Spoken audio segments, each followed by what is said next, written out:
Are you lost? If not, then I actually want you to get lost, to be lost. I want you to be lost in your own work, own goals.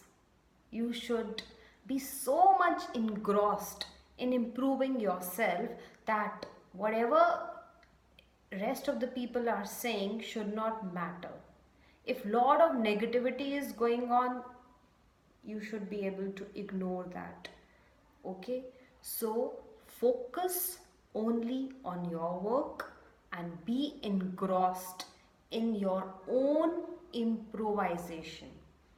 There are so many things that we need to improve once you analyze, once you introspect.